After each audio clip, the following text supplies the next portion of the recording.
களங்கமில்லாத கர்ப்ப நெறியை உயிராக நினைத்து வாழக்கூடிய ஒவ்வொரு பெண்ணினத்திற்கும் நம்பிக்கை துரோகம் செய்யக்கூடிய ஆண் இனத்தை ஒரு ஜென்மம் அல்ல அடுத்த ஜென்மத்திலும் சென்று கருவறுத்த பெண் தெய்வத்தையும் ஒரு ஜென்மத்தில் மனித இனமான பெண் பிறவியாக பிறந்து அடுத்த ஜென்மத்தில் தெய்வ பிறவியாக மலர்ந்து இன்று வரை தெய்வமாக, அதாவது கர்ப்ப நெறியை ஒழுக்கத்துடன் கடைபிடிக்கின்ற ஒவ்வொரு பெண்ணினத்திற்கும் நம்பிக்கை காவலாகவும் வழிகாட்டும் தெய்வமாகவும் அன்னையாகவும் அரசாட்சி புரிகின்ற அன்னை இசக்கி மாதாவை பற்றி தான் நான் உங்களுடன் இன்று பகிர்ந்து கொள்ள விரும்புகிறேன். இசக்கி அம்மா என்பவர் யார்? இந்த இசக்கி அம்மாவுடைய வரலாறு அப்படின்னு நம்ம எடுத்துக்கிட்டோம்னா நிறைய வரலாறுகள் ஒவ்வொருத்தரும் ஒவ்வொரு விதமா சொல்றாங்க.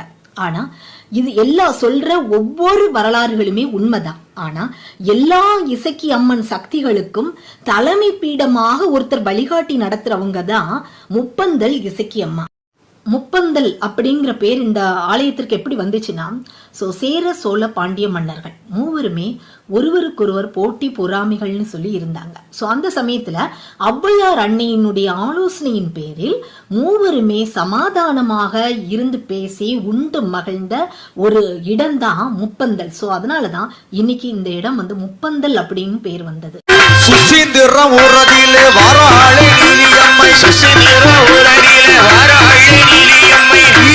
பழகை நல்லூர் என்ற ஊரில் சிவகாமி என்னும் தாசி இருந்தாள். அவளுக்கு திருகண்ட நட்டுவன் என்றொரு மகன் இருந்தான். தாசிக்கு பெண் குழந்தை வேண்டும் என்று ஆசை. ஈசனும் அருள் புரிய அருமையான பெண் மகவு ஒன்றை பெற்றெடுத்தாள். தன் பெண்ணிற்கு லட்சுமி என்று பெயரிட்டாள். நாட்டிய கலையை திறம்பட கற்றறிந்தாள் லட்சுமி. தாயின் தாசி வாழ்க்கை மகளுக்கு பிடிக்கவில்லை.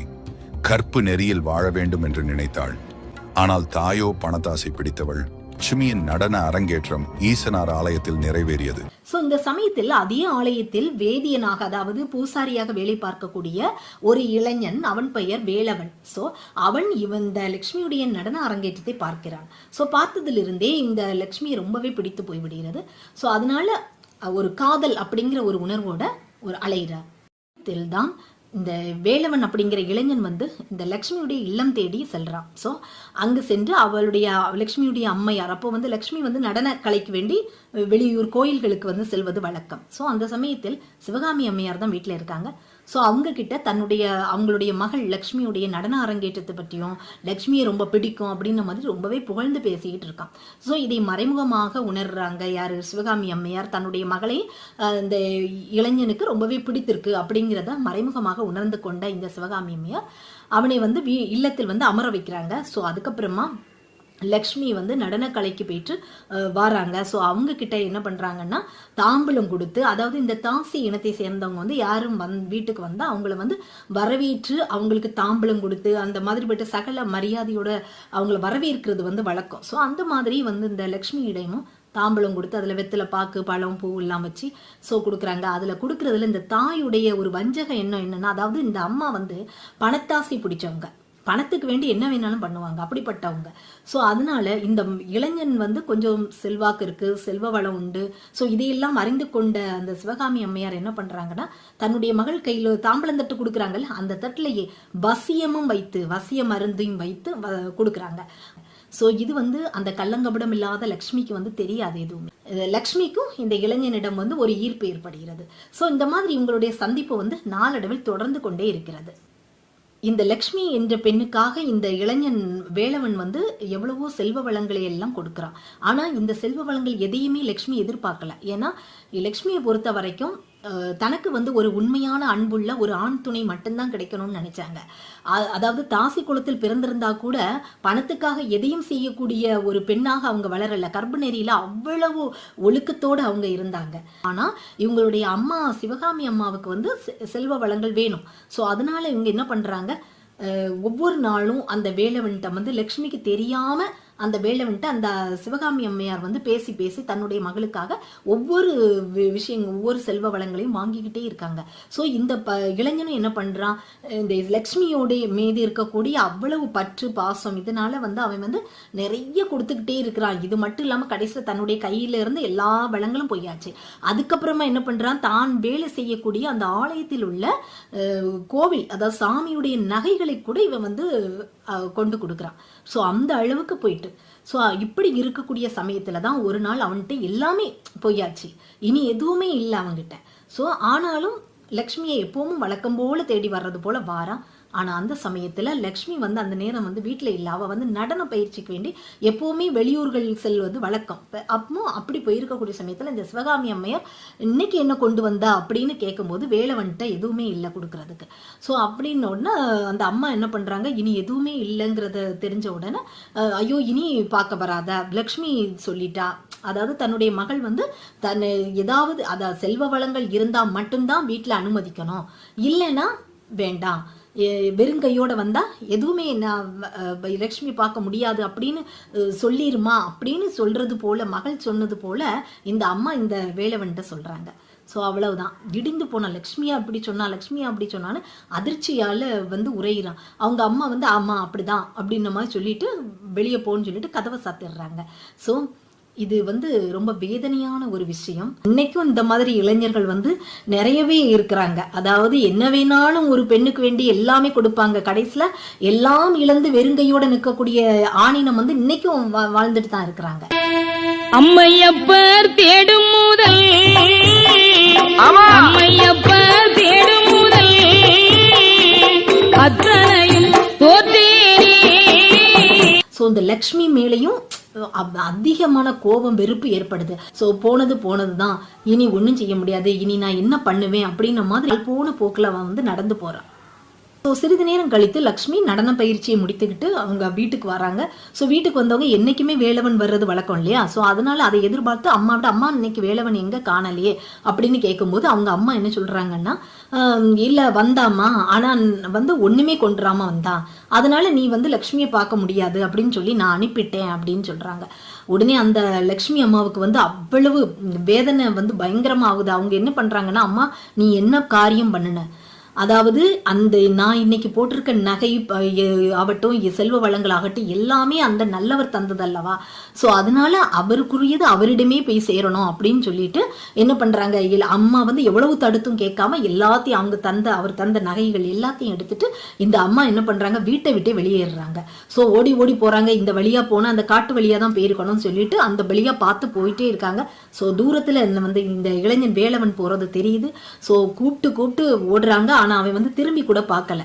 இருந்தாலும் பிற ஒரு கட்டத்துல இவன் திரும்பி பார்த்து என்னன்னு கேட்கும்போது, ஸோ இந்த அம்மா வந்து இவங்க நகைகள் எல்லாம் காணிச்சு, இது எல்லாமே நீங்க தந்தது தானே, இது உங்களுக்குள்ளது, அதனால இதை நீங்களே வச்சுக்கிடுங்க, ஆனா என்னையும் கூட்டிட்டு போங்க, எனக்கு இந்த குலத்துல வந்து நான் இந்த தாசி குலத்துல வந்து நான் வாழ்ந்துக்கிட மாட்டேன், எனக்கு வந்து நீங்க மட்டும்தான் வேணும், உங்களுடைய அன்பு மட்டும்தான் எனக்கு வேணும்னு சொல்லி ஸோ அவ்வளவு கள்ளங்கபடம் இல்லாம வந்து ஒரு நம்பிக்கையா அந்த வாழ்க்கையை வந்து அவங்க எனக்கு தா அப்படின்னு சொல்லி கேட்குறாங்க அந்த ஆணிடம்.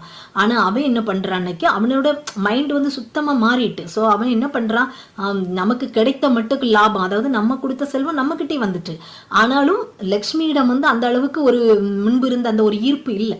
இருந்தாலும் சரின்னு சொல்லிட்டு அவளை நான் கூட்டிட்டு போறேன்ன மாதிரி போயிட்டே இருக்கான். ரொம்ப தூரம் நடந்து போகும்போது அவங்க வந்து ரொம்பவே இந்த தாகம் எடுத்து ரொம்ப சலிப்படைஞ்சிடுறாங்க. ஸோ கொஞ்சம் சிறிது நேரம் கொஞ்சம் ஓய்வு எடுக்கணும்னு சொல்லிட்டு ஒரு மரத்துக்கிட்ட உட்கார்றாங்க. ஸோ அந்த மரம் பக்கத்துல என்ன இருக்குன்னா கள்ளி மரம். அது வந்து இந்த கள்ளி மரம்ங்கிறது இந்த வரலாறுல வந்து ரொம்பவே பிரசித்தி பெற்றதாக இருக்கும். ஸோ அந்த கள்ளி மரத்தின் அடியில் வந்து இந்த அம்மாவும் இந்த வேலவனுமா வந்து கொஞ்ச நேரம் சாய்ந்து தூங்குறாங்க. அந்த சமயத்தில் லக்ஷ்மி அம்மா வந்து அசந்து தூங்கிடுறாங்க.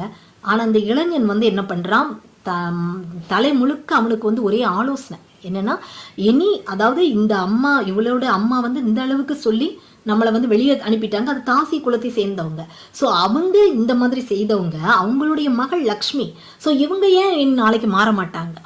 அதனால அவளிடம் இருந்த செல்வ வளங்களை எல்லாம் எடுத்துட்டு இந்த லக்ஷ்மி அம்மா அசந்து தூங்கிட்டு இருக்கும்போது என்ன பண்றான்னா, அந்த ஒரு பெரிய அதுகிட்ட வந்து ஒரு பெரிய பாறாங்கல் கிடக்குது. ஸோ அதை தூக்கி அந்த லக்ஷ்மியுடைய தலையில வந்து போட்டுறான். ஸோ ரத்தம் தெரிக்குது அந்த தலையில இருந்து, அந்த அளவுக்கு ஒரு படு கொள்ளையாயிட்டு வந்து அவன் பண்ணிடுறான். ஸோ அந்த ஒரு மரண தருவாயிலையும் அந்த அம்மா லக்ஷ்மிங்கிற அந்த அம்மா என்ன சொல்றாங்கன்னா, ஸோ நான் உன்னை நம்பி வந்தேன், நான் என்னுடைய குலம், என்னுடைய இனம், என்னுடைய அம்மா அப்பான்னு சொல்லி எதுவுமே எனக்கு வேண்டாம், நீ மட்டும்தான் வேணும், உன்னுடைய செல்வ வளத்துக்காக நான் ஆசைப்படலை, ஆனால் நான் உன்னுடைய உண்மையான அன்புக்கு தான் ஆசைப்பட்டு நான் நம்பிக்கையோடு என் வாழ்க்கையை நான் உன் கையில் கொண்டு வந்து தந்தேன், ஆனால் நீ என்ன ஏமாத்திட்ட, இவ்வளவு நம்பிக்கை துரோகம் நீ பண்ணிட்ட, என்ன நீ எனக்கு வந்து என்ன கொலை பண்ற அளவுக்கு நீ வந்து உன்னுடைய செயல் ஆயிட்டு, அதனால இதை வந்து மன்னிக்க முடியாதது. எத்தனை ஜென்மம் எடுத்தாலும் நான் உன்னை பழி வாங்குவேன், உன்னுடைய மரணம் என் கையில தான் இருக்கும் அப்படின்ன மாதிரி அந்த இரத்த வெள்ளத்திலையும் துடி துடிக்க அந்த நாக்கு தழுவ அப்படி சொல்லிட்டு அவங்களுடைய கண்ணும் அயர்ந்து அவங்க மரணத்தை தழுவுறாங்க. ஸோ இதையெல்லாம் அதன் அருகிலேயே பார்த்து கொண்டிருந்தது சாட்சி வந்து யாருன்னா கள்ளி மரமும் சூரிய தேவனும் தான். இந்த சமயத்தில் வீட்டுக்கு வந்த இந்த லக்ஷ்மியுடைய அண்ணன் சகோதரன் என்ன பண்றான், அவங்க அம்மாட்ட அம்மா லக்ஷ்மி எங்கன்னு கேட்கும்போது லக்ஷ்மியையும் இந்த மாதிரி, அதாவது நான் எவ்வளவு சொல்லியும் தடுக்காம அந்த வேலவனை பார்க்க போயிட்டாடா அப்படின்ன மாதிரி சொல்றாங்க. ஸோ அவன் உடனே என்ன பண்றான்னா, ஐயோ அம்மா அவளுக்கு உயிருக்கு ஆபத்தாச்சேம்மா அப்படின்னு சொல்லி இவன் என்ன பண்றான், ஓடி அவ போன பாதையிலே ஓடி போய் பார்க்கும்போது தன்னுடைய தங்கை வந்து படுகொலை செய்யப்பட்டு கிடப்பதை பார்த்து ரொம்பவே அதிர்ச்சி விடுறான், அழுறான், கதறான். நீ இல்லாத உலகத்துல நான் எப்படி இருப்பேன் அப்படின்ன மாதிரி சகோதரன் கதறி அழுது அந்த இடத்திலேயே அவனும் தன்னுடைய உயிரை மாய்க்கிறான். இங்கே இப்படி இருக்கக்கூடிய சூழ்நிலையில் இந்த வேலவன் என்ன பண்றாருன்னா, காட்டு வழியா போயிட்டு இருக்கும்போது ரொம்ப தூரம் நடந்தனால தண்ணி தாகம் எடுக்குது. கையில வந்து அந்த செல்வ வள அந்த அவங்க கொடுத்த நகையில் எல்லாமே இருக்கு. ஸோ இவன் என்ன பண்றான், அந்த கிணற்றுக்குள் இறங்கி தண்ணி குடிப்பதற்காக ஒரு இறங்குறா. ஸோ அந்த சமயத்தில் அந்த கிணற்றுக்குள் ஒரு நாகம் இருக்குது. நாகம் இருந்து அவனுடைய கால் பாதத்தில் தீண்டி அவனும் அந்த கிணற்றுக்குள்ளேயே மரணம் அடைந்து விடுகிறான். செல்வ அவனுடைய இருந்த நகைகள் எல்லாமே கிணற்றோட கிணற்றாக போய்விட்டது. ஸோ இந்த மாதிரி 3 பேருடைய மரணமும் நடக்குது. இந்த 3 பேருடைய ஆத்மாவும் எங்கே செல்லுதுன்னா ஈஸ்வரனாகிய சிவபெருமானிடம் போகுது. ஈஸ்வரனின் கோட்டைக்குள் செல்லணும்னா அதற்கு அனுமதி எப்படி இருக்கணும்னா கள்ளங்கபடம் இல்லாத ஒரு உண்மையா வாழ்ந்த ஒரு ஆத்மாவா இருக்கணும். ஸோ அப்படி வாழ்ந்த ஆத்மான்னு சொல்லி பார்த்தோம்னா இந்த லக்ஷ்மியுடைய சகோதரனும் தான். இந்த இடத்தில் வேலவனுக்கு அந்த கைலாய மலையினுடைய கோட்டைக்குள் இடம் கிடையாது. ஸோ அதனால அவனுடைய ஆத்மா வெளியே நிற்குது. இவங்க வந்து உள்ள போய் நேர ஈஸ்வரனிடமே கேட்குறாங்க, ஐயா நான் எந்த ஒரு பாவமும் நாங்க பண்ணல, உண்மையா வாழணும்னு நினைச்சோம், இதுக்கு எங்களுக்கு கிடைத்த தண்டனையா அப்படின்ன மாதிரி லக்ஷ்மி அம்மா வந்து கதறாங்க ஈஸ்வரனிடம். அப்ப ஈஸ்வரன் என்ன சொல்றாருன்னா, தாயே நீ களங்கம் இல்லாதவள், நீ தாசி குலத்தில் பிறந்திருந்தாலும் கற்பு நெறியில் சிறந்தவள், அப்படிப்பட்ட உனக்கு நான் வந்து என்ன வரம்னாலும் நான் தருவேன், நீ கேளுமான்னு சொல்றாரு. ஸோ இந்த லக்ஷ்மி அம்மா என்ன பண்றாங்கன்னா, ஐயா ஈஸ்வரனிடம் என்ன கேட்குறாங்கன்னா, அவங்க லக்ஷ்மி அம்மா என்ன சொல்றாங்கன்னா, என்ன மாதிரி எந்த பெண்களும் நம்பிக்கை துரோகத்துல படுகொலை ஆகக்கூடாது, அதனால இவனுக்கு நான் கொடுக்கிற பாடம் வந்து எல்லா ஆணினத்திற்கும் பாடமாக இருக்கணும் அப்படின்னு சொல்றாங்க. ஸோ அப்படியே ஆகட்டும்னு ஈஸ்வரன் சொல்றாரு.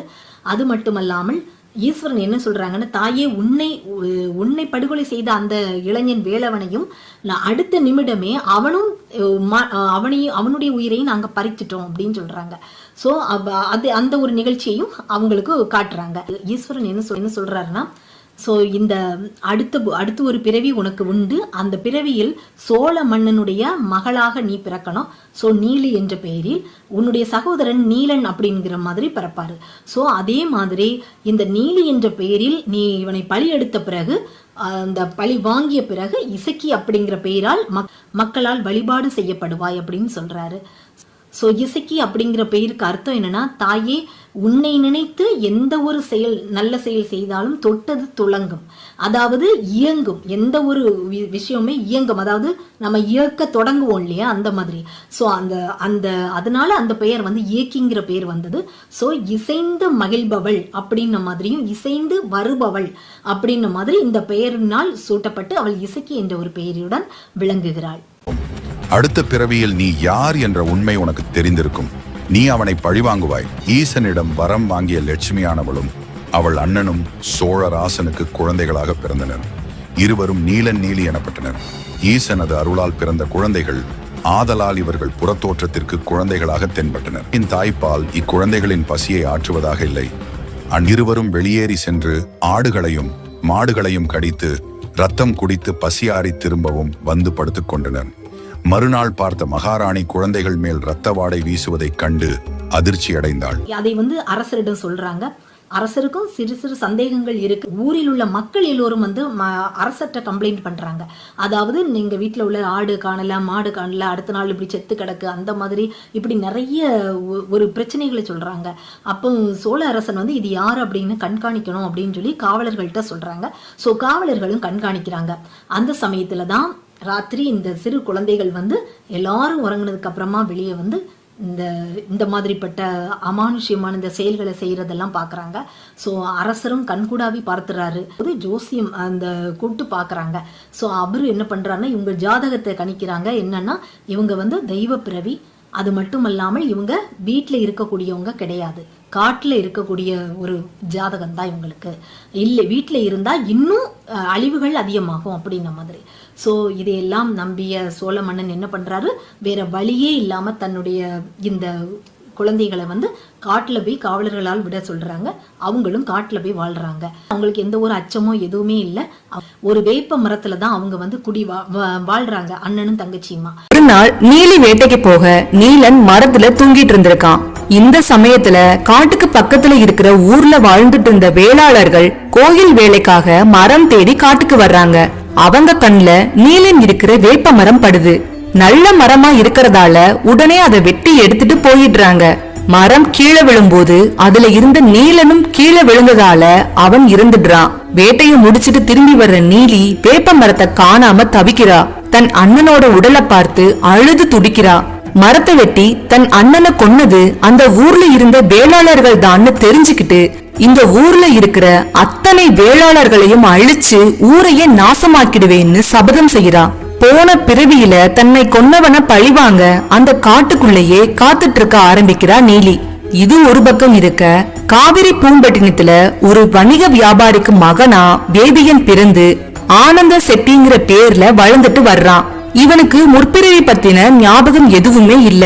அவனோட ஜாதகத்தை கணிக்கிற ஜோதிடர்கள் வியாபாரி கிட்ட எந்த காரணத்துக்காகவும் உங்க மகன் தென் திசை நோக்கி போக கூடாது, தென் திசை நோக்கி போகக்கூடாது, அங்க போனா கண்டிப்பா இவனுக்கு ஒரு பெண்ணால் நிச்சயமாக மரணம் உண்டு அப்படின்ன மாதிரி. ஸோ அதனால மொத்தத்துல இவனை வெளியூரே செல்லாமல் பாதுகாத்தா நல்லது. ஸோ இதை கேட்ட அவங்க அப்பா வந்து கொஞ்சம் கலக்கம் அடைகிறாங்க பெற்றோர்கள். இருந்தாலும் தன்னுடைய மகனை பாதுகாக்கிறதுல ரொம்ப உறுதியா இருக்கிறாங்க. ஆனந்த செட்டியாருடைய பெற்றோர்கள் வந்து இவனை எங்கேயுமே வெளியூர் அனுப்ப மாட்டாங்க. ஸோ ஆனாலும் இவனுக்கு வந்து எல்லாரும் நல்லபடியா வெளியூர்ல எல்லாம் சென்று சந்தோஷமா தைரியமா போயிட்டு வராங்க, நமக்கு மட்டும் என்னைக்குமே வீட்டுக்குள்ள இருக்கணுமா அப்படின்ன மாதிரி ஒரு எண்ணம் வருது. இதனால பல நேரங்கள்ல அப்பாட்ட வந்து கொஞ்சம் போராடுறான்.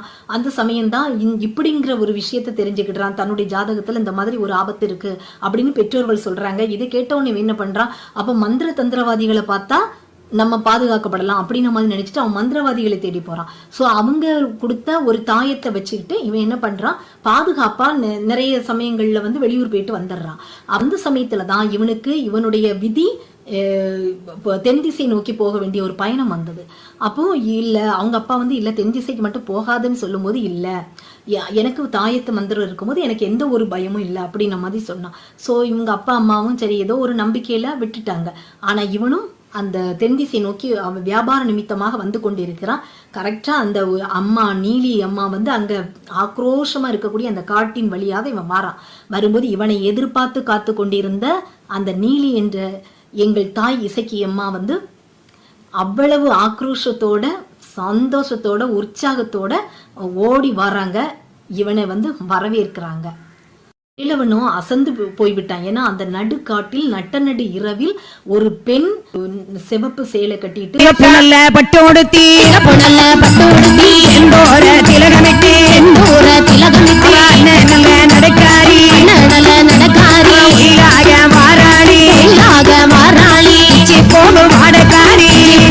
ஏதோ ஒரு அமானுஷம் அப்படிங்கறத வந்து லேசா உணர்றான். ஆனாலும் அதை சட்டை பண்ணாம அவன் வந்து போயிட்டே இருக்கான், கடந்து போயிட்டே இருக்கான். இவனை பின்தொடர்ந்தே வராங்க. ஸோ அவன் நீங்கள் யாரு அப்படின்ன மாதிரி கேட்குறான். அதுக்கு அவங்க அம்மா என்ன சொல்றாங்கன்னா, ஸோ நான் தான் உங்களுடைய மனைவி, எனக்கு இன்னும் திருமணமே ஆகவில்லை, தேவையில்லாம இது விளையாட்டு இதெல்லாம் பண்ணாதீங்க அப்படின்ன மாதிரி அவன் அச்சுறுத்தலோட பேசுறான். அந்த தாயத்து மந்திரம் இருப்பதை உணர்ந்த இந்த இசக்கியம்மா, இந்த சமயம் இந்த அம்மா வந்து ஒரு கள்ளி செடி அந்த பக்கமா இருக்கு. ஸோ அந்த கள்ளி செடியை பறிச்சு தன்னுடைய ஒரு குழந்தையாக்குறாங்க, ஒரு ஆண் குழந்தையாக்கி தன்னுடைய இடுப்புல வைத்துக்கிட்டு இவனை மந்திரத்தால் வெல்ல முடியாது, தந்திரத்தால் வெல்லணும் அப்படின்னு நினைச்சு இவங்க என்ன பண்றாங்க, அவனை பின்தொடர்ந்து ஓடுறாங்க. அதாவது பழவூர் அப்படிங்கிற அந்த ஊருக்குள், வேளாளர்கள் வாழக்கூடிய அந்த ஊருக்குள் வந்து இவன் நுழைகின்றான். இவங்க என்ன பண்றாங்க, அந்த குழந்தையை தன் கையில் அந்த கள்ளி செடியை குழந்தையாக்கி வச்சிருக்காங்க. ஸோ அந்த குழந்தையை எடுத்துக்கொண்டு ஓடியே இவன் பின்னாடி ஓடி போறாங்க. துரத்தி எங்கே கொண்டு வருகின்றாய்? அதாவது ஓடி ஓடி போறீரே செட்டியாரே, உம்மை ஒட்டி நானும் வாரேன் செட்டியாரே, ஓடி போகிறீரே செட்டியாரே தானே, உம்மை ஒட்டி நானும் வாரேன் செட்டியாரே. ஆனந்த செட்டியார் மிகுந்த அச்சத்தோடு அந்த வேளாளர்களிடம் போய் உதவி கேட்கிறான். ஐயா, என்னை வந்து இந்த பெண் வந்து ஒரு அமானுஷ்யமான ஒரு பெண், ஒரு கள்ளி மரத்தை ஒடித்து தன்னுடைய குழந்தையாக்கி தன்னுடைய இடுப்புல வச்சுட்டு என்னுடைய குழந்தை, அவன் என்னுடைய மனைவின்னு சொல்லி பொய் சொல்லிட்டு என் பின்னாடி என்னை துரத்திட்டு வராங்க, என்னை காப்பாத்துங்கன்னு சொல்லிட்டு வந்து நிற்கிறாரு. ஸோ அவங்களும் என்ன பண்றாங்க, திரும்பி பார்த்தா இப்படி ஒரு தாயும் குழந்தையுமா வராங்க. உனக்கு என்ன குழப்பம், என்ன விஷயம்னு கேட்கும்போது, ஐயா, இந்த மனிதர் என்னுடைய கணவர், என்னுடைய குழந்தை, இது அவருக்கு பிறந்த குழந்தை. அப்ப இவங்க எங்க 2 வரையுமே ஏமாத்திட்டு இவர் வந்து வெளியூர் போறாரு, இவரை விட்டா எங்களுக்கு வேற யாரையுமே தெரியாது, எங்களுக்கு இவர் வந்து எங்களோட வாழணும் அப்படின்னு சொல்லி இவங்க ரொம்ப அழுது வந்து கேட்குறாங்க. ஸோ இவங்க கண்ணீர் இதையும் பார்த்த உடனே அவங்களுக்கு எல்லாருக்கும் கொஞ்சம் வேற குழப்பம் ஏற்படுது. ஸோ இது என்ன செய்யலாம் அப்படின்னு இருக்கும்போது இவன் பிடிவாதமா இல்லைங்கிறா. அவங்க இல்லை, இவர் தான் என்னுடைய கணவர். அப்பவும் சரி, ஒன்றும் வேண்டாம், அந்த குழந்தையை இறக்கி விடுமா, அந்த குழந்தைய வந்து இவ யாருன்னு சொல்லட்டும் அப்படின்னு. அந்த குழந்தை என்ன பண்ணுது, இறக்கி விட்டதும் அது ஓடி சென்று அப்பான்னு சொல்லி அந்த ஆனந்த செட்டியாரை பிடிக்குது. இவங்க 2 உண்மையான கணவன் மனைவி தான். ஏதோ ஒரு சிறு சண்டைகள், சரி இதுவும் சரியாயிரும் அப்படின்னு நினைக்கும் போது இந்த இரவு நேரம் ஆயிட்டு. ஸோ அப்போ என்ன பண்றாங்கன்னா, ஒரு வீட்டுக்குள் வந்து இவங்க 2 வரையுமே இன்னைக்கு ஒரு நாளும் இரவு 2 பேருமே இங்கே இந்த இல்லத்துல வந்து தங்குங்க, நாளைக்கு காலையில விடிஞ்ச பிறகு பேசிக்கிடலாம், இனி கண்டிப்பா நமக்கு ஏதோ ஒண்ணு நடக்க போகுது. ஏன்னா தன்னுடைய ஜாதகங்கள் எல்லாமே ஞாபகத்து வருது. ஸோ அவன் பயந்த ரொம்ப அச்சுறுத்தலோட இருக்கிறான். ஸோ இந்த சமயத்துல இவங்க வீட்டுக்குள்ள போறாங்க. 60-70 வேளாளர்களும் சேர்ந்துதான் இந்த பஞ்சாயத்து தீர்ப்பை எடுக்கிறாங்க. ஸோ இதுல இவங்களை வீட்டுக்குள்ள வச்சு இவங்க அடைச்சிட்டு போறாங்க. இதுல ஒரு வேளாளர் மட்டும் கொஞ்சம் சந்தேகமாட்டு இவங்க உண்மையிலே கணவன் மனைவி தானா அப்படிங்கிறத பார்க்கணும்னு சொல்லி அவன் வந்து கொஞ்சம் மறைஞ்சு நிற்கிறான். ஸோ இதையெல்லாம் உணராதவளா இசக்கியம்மா தன்னுடைய குழந்தையை வந்து தாளாட்டுவது போல் தாளாட்டுறாங்க.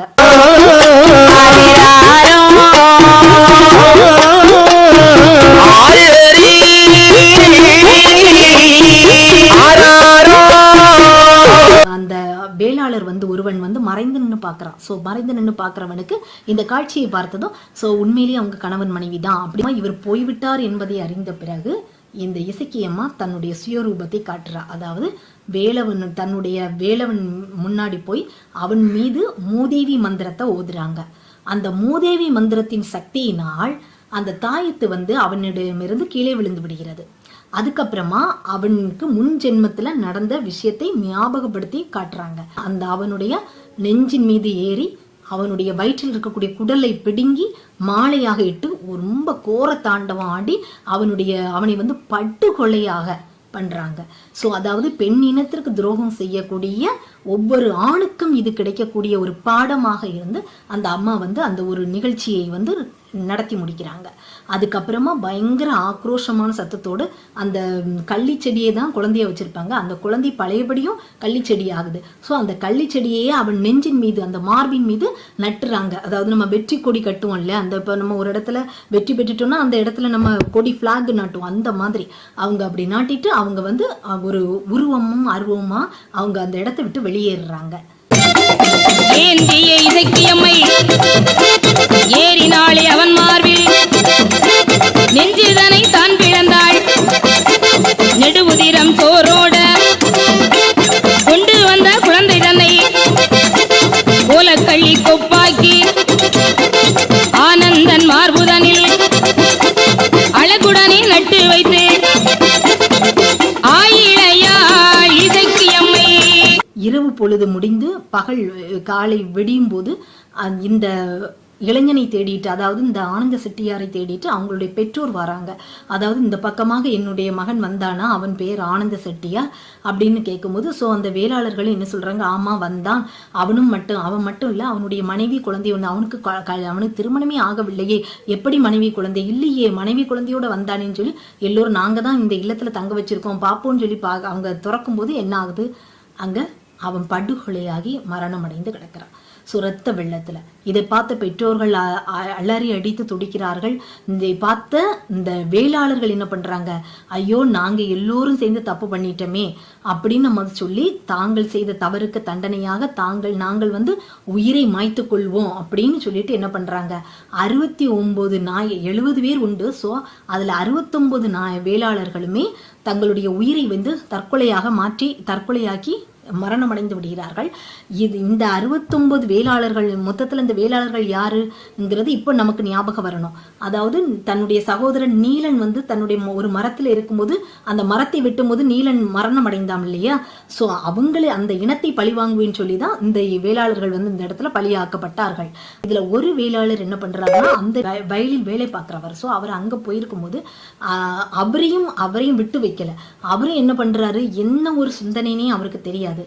சோ ஏதோ ஒரு சிந்தனையில அவரும் அந்த கிணற்றுக்குள் இந்த தவறு, அதாவது விழுந்து அவரும் தற்கொலை மாதிரி அவரும் செய்திடுறாரு. அந்த ஊரே கலவர பூமியாகவும் கதறலாகவும் ஒரே அலறல் சத்தமும் அங்கங்கேயா தீ மாதிரி நெருப்புகள் புகையிறதுமா இருக்கு. இந்த இசக்கியம்மனின் ஆக்ரோஷ ஓலங்கள் வந்து அங்க நடக்குது. ஸோ இந்த சமயத்துல இந்த வேளாளர்களுடைய மனைவிமார்களுக்கெல்லாம் எப்பவுமே ஒரு பாட்டி வந்து மோர் கொடுப்பது வழக்கம். ஸோ அது மாதிரி இந்த வேளாளர்களுடைய மனைவிகள்லாம் தங்களுடைய கணவனை இழந்து அவங்க அழுது துடிக்கிறாங்க, கதறாங்க. ஸோ இந்த சமயம் இந்த பாட்டியின் உருவத்தில் நீலியம்மா வராங்க. வந்து என்ன பண்றாங்கன்னா, ஸோ அத்தனை பெண்களிடமும் நீங்க வந்து மோர் குடிங்க, காலையிலிருந்து எதுவுமே குடிக்காம இப்படி இருந்து நீங்க அழுதுட்டே இருக்கீங்களே, என் நாளைக்கு உங்க குழந்தைங்களை யார் பாப்பா, அந்த மாதிரி சொல்லி ஸோ கொஞ்சம் தண்ணியாவது குடிங்க என்ன மாதிரி சொல்லி மோர் கொடுக்குறாங்க. ஸோ அந்த மோரில் கள்ளிப்பால் கலந்து கொடுக்குறாங்க. அதில் அது குடிக்கவும் எல்லா பெண்களுமே மரணத்தை தழுவுறாங்க. ஸோ மொத்தத்துல அந்த வேளாளர் இனத்தையே அவங்க நினைச்சது மாதிரி அழிக்கிறாங்க. ஸோ இப்படி எல்லாத்தையும் அழிச்சு ஆக்ரோஷ ஓலத்தோட இவங்க வந்து நடந்து வந்துகிட்டு இருக்கக்கூடிய சமயம்தான் அந்த முப்பந்தல்ங்கிற இடத்துக்கிட்ட வரும்போது ஔவையார் அம்மன் வந்து இந்த அம்மாவை தரிசிச்சு என்ன சொல்றாங்கன்னா, நீ எவ்வளவு அழகான ஒரு பார்வதி அன்னியோட அருட் சக்தியை நீ பெற்றவா, ஈஸ்வரனிடமிருந்து வரம் பெற்றவா, நீ முற்பிறவியில் உனக்கு நடந்த கொடூரத்துக்கு இந்த பிறவியில் நீ முடிவு கட்டி விட்டாய், இனி போதும், இனி நிறுத்து, நீ இந்த ஆக்ரோஷ கோலத்தோட இருக்காத, நீ எவ்வளவு அழகான தெய்வ பிறவி, தெய்வ சக்தி பெற்றவள், உன்னை நினைத்தாலே எல்லா நல்ல விஷயமுமே துளங்கும், அதாவது இயங்கும் அப்படிங்கிற மாதிரி ஈஸ்வரனால் அருள் பெற்றவள் இசக்கி என்ற பெயரால். ஸோ அதனால நீ இனி நீலி என்கிறது இனி பெயர் கிடையாது, நீலிங்கிறது முடிஞ்சாச்சு, பழி வாங்கினதோட முடிஞ்சு, இனி இசக்கி என்ற பெயரோடு இங்க இருக்கக்கூடிய எல்லா பெண்ணினத்துக்கும் எல்லா மக்களுக்கும் எல்லா வரங்களையும் ஈஸ்வரனிடமிருந்து வாங்கி கொடுத்து நீ வந்து ஒரு லட்சுமிகரமான ஒரு ஐஸ்வர்யமான முகத்தோடு இங்க அருள் பாலிக்கணும் அப்படின்னு சொல்லி ஒரு சாந்தப்படுத்துறாங்க. அந்த சமயம்தான் இந்த அம்மாவும் என்ன பண்ணாங்க, தன்னை தானே உணர்றாங்க, தான் யாருங்கிறத உணர்றாங்க. அதுக்கப்புறமா அமைதி அடைகிறாங்க. ஐஸ்வர்யமான ஒரு சிரித்த முகத்தோடு அழகாக இந்த முப்பந்தல்ல வந்து வீட்டிருக்காங்க. ஸோ இவங்க வீட்டிருக்கக்கூடிய இடத்துல இந்த அம்மா வந்து ஔவையார் அம்மன்ட என்ன கேட்குறாங்கன்னா, அம்மா நான் இந்த இடத்திலிருந்து வீட்டிலிருந்து எல்லாரையும் நான் காக்குறேன், ஆனா அதே சமயம் நீங்க ஏன் கூட இருக்கணும் அப்படின்னு சொல்றாங்க. இன்னைக்கும் அந்த ஔவையார் அம்மன் அந்த ஆலய சன்னதியில வந்து ஔவையார் அம்மனுக்குன்னு தனி சன்னதி இருக்கு, அவங்களுக்குன்னு பூஜைகள் நடக்குது. ஸோ இந்த வரலாறு வந்து இந்த முப்பந்தல் இசக்கியம்மன் ஆலயத்துல நடந்தது.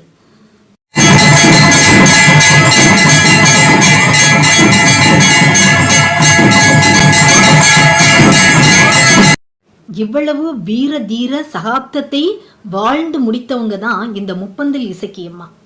இசக்கியம்மாவை பொறுத்த வரைக்கும் எல்லா இசக்கியம்மனுக்கும் தலைமை பீடமா இருக்கிறவங்க. அப்படின்னா மற்ற இவங்களுக்கு கீழே இருக்கக்கூடிய இசக்கியம்மா எல்லாம் யாரு அப்படிங்கிற மாதிரி ஒரு கேள்வி வருது இல்லையா? சோ அவங்க எல்லாம் யாருன்னு சொன்னா மொத்தத்துல இசக்கிகள் அப்படின்னா யாரு அப்படின்னு பார்த்தோம்னா, சோ இவங்க ஃபர்ஸ்ட் பிறந்த உடனே தெய்வ பிறவியா ஆனது இல்ல, மனிதர்களாக பிறந்து அவங்க அதாவது இந்த நிறைய இடங்கள்ல பெண்களுக்கு நம்பிக்கை துரோகம் பண்ற அந்த ஆண்கள் அதனால மரணம் அடைவாங்க, அநியாயமா மரணம் அடைந்திருப்பாங்க. அது மாதிரி சிறு குழந்தைகள் அநியாயமா பரிதாபமா படுகொலைக்கு ஆளாகியிருப்பாங்க, இல்லைன்னா நரபலி கொடுக்கப்பட்டிருப்பாங்க. ஸோ அது மாதிரி கர்ப்பஸ்திரிகள் கர்ப்பிணிகள் தங்களுடைய உயிர் மரணம் அடைந்திருக்கலாம். இந்த மாதிரி நிறைய சிலர் மாமியார் கொடுமை, அப்புறம் கணவனுடைய கொடுமை, இல்ல நிறைய இந்த இது காம குரோதங்களுக்கு உட்பட்டு நிறைய பெண்கள் சீரழிஞ்சு கொடுமைகளை தாங்கி செத்திருப்பாங்க. சோ இந்த மாதிரிப்பட்ட இவங்கெல்லாம் அதாவது அடுத்த பிறவி எடுக்காதவர்கள், அதாவது எந்த பாவமும் பண்ணாம இவங்க அநியாயமா மரணம் அடைந்திருப்பாங்கன்னு சொல்லுவோம் இல்லையா, அவங்கதான். சோ அப்படிப்பட்டவங்க இனி ஒரு பிறவி எடுக்க விருப்பம் இல்லாதவர்கள்.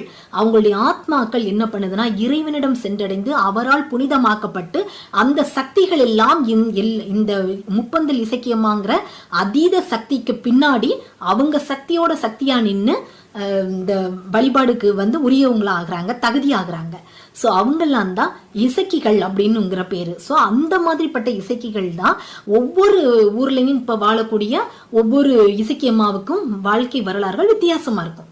ஆனா எல்லோருக்கும் தலைமை பீடமா இருக்கிறது, வழிகாட்டியா நடத்துறது யாருன்னா முப்பந்தல் இசக்கியம்மா. இந்த இசக்கியம்மாவுக்கு கீழே தான் இந்த இசக்கிகள் அப்படிங்கிறவங்களுடைய வாழ்க்கை வரலாறுகள் ஆகட்டும், அருள் ஆகட்டும், எல்லாமே இந்த தலைமை பீடமான முப்பந்தல் இசக்கியம்மனுடைய அருளால் எல்லோரும் வழிநடத்தப்படுகிறார்கள் அப்படிங்கிறது தான் உண்மை.